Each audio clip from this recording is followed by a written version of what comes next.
విద్య నేర్పే దేవాలయం అనుకున్నారా? కాదు, అది అక్రమాలకు అడ్డ. కేజీ నుండి పీజీ వరకు పాఠాలు నేర్పాల్సిన చోట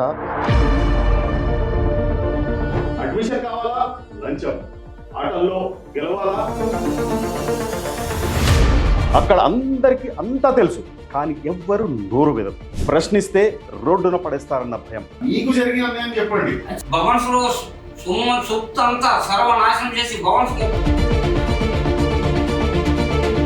శాస్త్రి గారిని కొడుతున్నారు అని చెప్పేసి, మానసికంగా హింసిస్తున్నారు అని చెప్పేసి చెప్తున్నారు. ఇది శాస్త్రి గారిని చాలా హింసిస్తున్నారు అనేది అంటే మీరు ఈసీ గారిని కొట్టడం మీరు చూసిండ్రా? చూసాం సార్.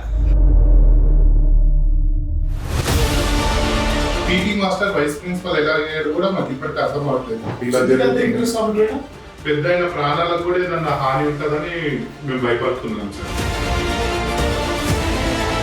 అందరు కలిపి ట్రస్ట్ వాళ్ళందరూ కలిపి రాము పైన భుజస్కంధాల పైన వేసినట్టున్నారు. మంచిగా చూసుకో బాబు అని ఉన్న డైరెక్టర్లు వాళ్ళకి వాళ్ళు వెళ్ళిపోయేటట్టు చేస్తారు. అంటే రాము మేనేజ్ చేస్తున్నాడా, భయపెడుతున్నాడు? రెండు చేస్తున్నారు. వైస్ చైర్మన్ ఆ మేనేజ్మెంట్ భవన్స్ మంచి పేరు తెచ్చి మాకు జరగాల్సిన న్యాయం జరిగించాలని చూడమని చెప్పని ప్రాధాయపడుతున్నాం సార్. ఎంత దుశ్చర్య కదా ఇది. మీరు ఇవన్నీ నేను చెప్తున్నాను, మీరు వాళ్ళ మాటల్లో వినండి. మీకు రైట్ అనిపిస్తే దీని మీద గలమెత్తండి.